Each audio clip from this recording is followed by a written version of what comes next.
আমাদের দেশের যুবকেরা এখানকার যুবক ভালো, আমাদের ওদিকের যুবক বাপক যাই রে আব্বা ও মুখের পিঠে বিয়ে করবো, যদি তুই বিয়ে না দিস আমি কোনো বাড়িতেই থাকবো না। তোমার বাবা কথা এক চর্ক বদমাইশ, হ্যাঁ তুই পায়ের উপর দাঁড়াচ্ছ, তুই কিছু বিয়ে করবো, তুই কি শুয়ে থেকে যাচ্ছে? 18 বছর বয়স হয়ে গেছে তাও বেটাকে বিয়ে দিচ্ছে না এখনকার বাপ। কেন 18 বছর বয়স বিয়ের বয়স হয়ে গেছে, ওকে এখনই বিয়ে দেওয়া লাগবি, তাও তুই কবু পায়ের উপর দাঁড়ায়নি, কেউ কি শুয়ে থেকে যায়? ওকে টাচ মোবাইল দিছু, তুই একলা একলা পুরো জুম্মাতে নামাজ পড়ছু, আর ওই বেটাগুলা সারা রাত শীতের মধ্যে গরম আছে, এখন বিপদত পড়ে দিবে ওরা। শীতের মধ্যে ল্যাপের মধ্যে বালিশের সাথে খাড়া করে খালি ঠেলা আর পেলা, ঠেলা পেলা, ঠেলা পেলা। এখন খেপে তখন বিয়ে দেয়নি বাপে, মেয়ের সাথে লাইন করে মোবাইল লেখকে চলে গেছে, পলে চলে গেছে ঢাকা নবীনগর গেছে, যা ওই রপ্তানিতে লাগিয়েছে যে গার্মেন্টসের চাকরি। মাস 3 পর ওই মেয়েকে এটকের বড় কার ভাল লাগে, ঢাকার বর 100 3 মাস পর ও কি বাদ দেয় ওই আর এক করে সবচেয়ে আবার যা এটকের মেয়ে নিয়ে যায়নি, ঢাকার যা চাকরি করেছে, 3 মাস পর ওই ছেলে গাই বাসুল্লে চলে যাচ্ছে। বলছে এই ছেলেপেলের জীবনের সুখ শান্তি হবে না, হবে না, হবে না। তোমার বাবা তোমার মা তোমাকে জন্ম দিতে পারলো, পেটে ধারণ করতে পারলো, 25 বছর তোমাকে লালন পালন করলো, বিয়ে দিবার পারলো না, তো কে বুদ্ধি দিতেছে রে পলে নিয়ে যাওয়া? স্বামীরা তুই করতে করতে মুখত ফ্যানটা তুলে ফেলতেছে, এই কথা কর না, বইয়ের থেকে ইজ্জত আছে, তুমি করলে তা না। এখনকার শিক্ষিত মহিলারা, শিক্ষিত স্বামীরা ওই শিক্ষিত বউ মানুষের মধ্যে তখন যায়, স্বামী স্ত্রী দুইজন, ওই মানুষের মধ্যে বউ কয় নাসিম কই যাও, মানে কি মরদ তুই। আবার এখনকার শিক্ষিত মহিলারা ওই মোবাইলের নাম লিখে রাখছে আরিফ নাম, আরিফ না লিখে লিখেছে জান, কি লিখেছে জান।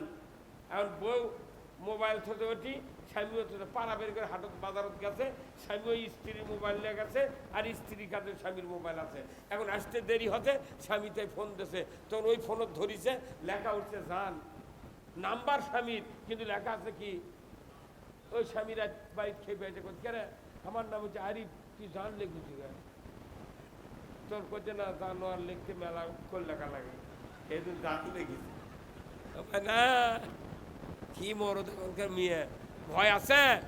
4 লাখ টাকার হুন্ডা দিয়ে তো বিয়ে করছি। নবীজির 25 বছর বয়স, খাদিজার বাড়িতে রাখালি করছেন। আল্লাহর নবী সকালবেলা খাওয়া দাওয়া করে চলে যাচ্ছেন মরুভূমির প্রান্তরে, দুম্বা নিয়া ছাগল নিয়া। হযরত খাদিজা মক্কার 7 জন ধনী ব্যক্তি ছিলেন, তার ভেতরে 3 নাম্বার ধনী, জোরে কোন সুবহানাল্লাহ, 3 নাম্বার ধনী হযরত খাদিজা। উনি জানালায় বসে দেখছেন মুহাম্মদ যেদিন থেকে আমার বাড়িতে পদার্পণ করেছে সেই দিন থেকে দুম্বার বাচ্চা 2টা করে হয়, দুধ বাড়ে, বকরির বাচ্চা বাড়ে। কি হয়েছে এই মুহাম্মাদের পা দেওয়ার কারণে, কিসের রহমত আসলো? উনি একদিন হঠাৎ করে জানালায় বসে দেখতেছেন মুহাম্মদ মরুভূমির প্রান্তরে যায়, দূর থেকে দেখতে পাচ্ছেন যে মরুভূমির ভেতরে মুহাম্মদ হেঁটে হেঁটে যাচ্ছে, কিন্তু মাথায় ছাতা নাই, কাপড় নাই, অথচ মুহাম্মদ সাল্লাল্লাহু আলাইহি ওয়াসাল্লামের মাথায় আল্লাহ ছায়া দিচ্ছে না কে দিচ্ছে দেখতে পেলেন না, শুধু দেখেন মুহাম্মদ ছায়ার ভেতরে হেঁটে হেঁটে যায়। একদিন, 2 দিন, 3 দিন দেখার পর হযরত খাদিজা চিন্তা করলেন কি ব্যাপার, মুহাম্মদ কিভাবে ছাতা নাই, কাপড় নাই, ছায়ার ভেতরে যায়, আমি একটু দেখব। 3য় দিনের মাথায় হযরত খাদিজা বাড়ি থেকে বেরিয়ে মুহাম্মদ সাল্লাল্লাহু আলাইহি ওয়াসাল্লামের পেছনে যাচ্ছেন। উনি তখন নবুয়ত নাই, মাত্র 25 বছরের যুবক, আর 40 বছরের নারী খাদিজা।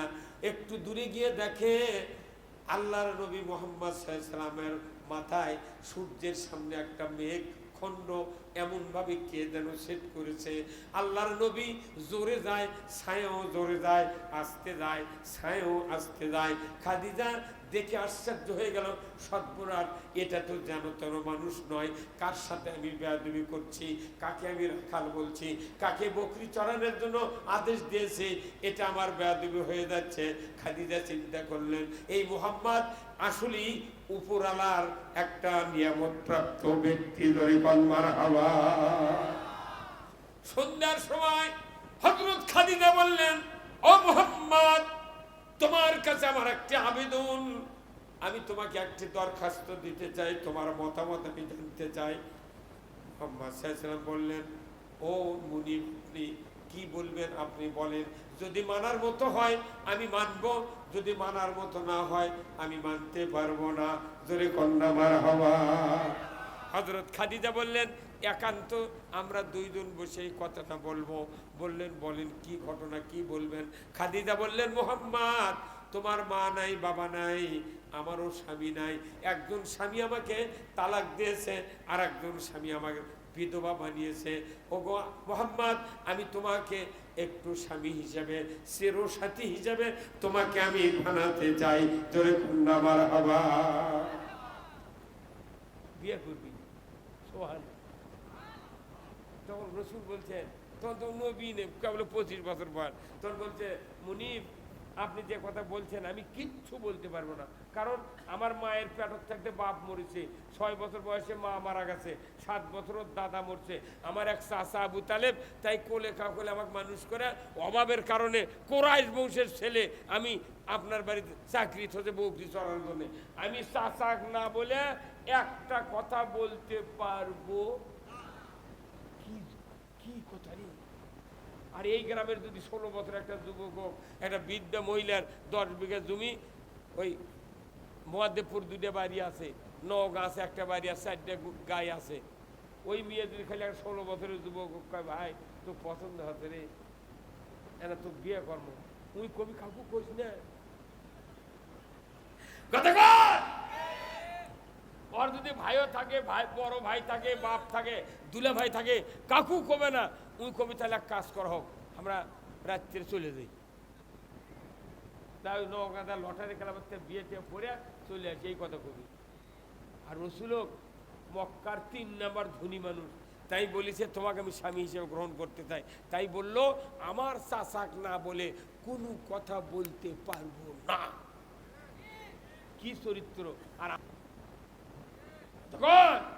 আমার ভাইরা, আমার দেশের 18 বছর থেকে 24 বছর 25 বছরের যুবক যদি রসুলের ওই চরিত্র, যৌবন বয়সের চরিত্র ধারণ করতাম, আল্লাহর ইজ্জতের কসম, কোন সন্তান মা বাবার মতের বিরুদ্ধে বিয়ে করতে পারতাম না। নবী হয়নি, তার কি চরিত্র! চাচাক না বললে আমি পারবো। এইবার হযরত খাদিজা বললেন, মুহাম্মদ, তাহলে তোমাকে আমি টাইম দিলাম, তোমার চাচাকে বলো তুমি আজকে বিকাল বেলা চলে যাবে, তুমি বিকালে যাবে, তোমার পুরো দিনের দাম দেবো। ধরে কর সুবহানাল্লাহ। মুহাম্মদ সাল্লাল্লাহু আলাইহি ওয়াসাল্লাম নবী হন নাই, চাচার কাছে চলে গেলেন। চাচা আমাকে একটা দরখাস্ত দিয়েছে আমার মুনিব খাদিজা, ও গো চাচা, আপনার কাছে আমি এই কথাটা বলতে চাই। চাচার কাছে বলে ফেলে দিলেন মুহাম্মদ সাল্লাল্লাহু আলাইহি ওয়াসাল্লাম, চাচা গো, খাদিজা আমাকে বিবাহ করবে, মতামত তুমি দাও, তোমার মত ছাড়া আমি তাকে কিছু বলতে পারবো না। আবু তালেব বলল, ভাতিজা, অভাবের সময় তুমি তো যে কাজ করতে চাচ্ছ, এই কাজে তো আল্লাহর অবশ্যই রহমত দরকার, টাকা দরকার, পয়সা দরকার, বাপ নাই, মাও নাই, সহায় নাই, সম্পদ নাই, আমি তোমাকে কতদিন আর রাখবো? যদি তোমার পছন্দ হয় তুমি বিবাহ করো। আমি আবু তালেব মত দিয়ে দিলাম। আসল লোক মত দিয়ে দিল, এখন আর কত অসুবিধা আছে? 25 বছরের যুবক মত হয়ে গেল, বিবাহ হয়ে গেল, চাচাকে ডাকলো, আত্মীয় স্বজনদের বিবাহ হয়ে গেল। আমার ভাইরা 37 বছর বয়স যখন রসুলের, খাদিজাকে বললেন, ও আমার স্ত্রী খাদিজা, আপনি শুনুন, কোনদিন তুমি বলে তুই বলে খাদিজাকে রসুল বলেন নাই, রসুল আপনি করে বলেছেন, যেহেতু রসুলের সে বয়স তার কি বেশি। আর এখনকার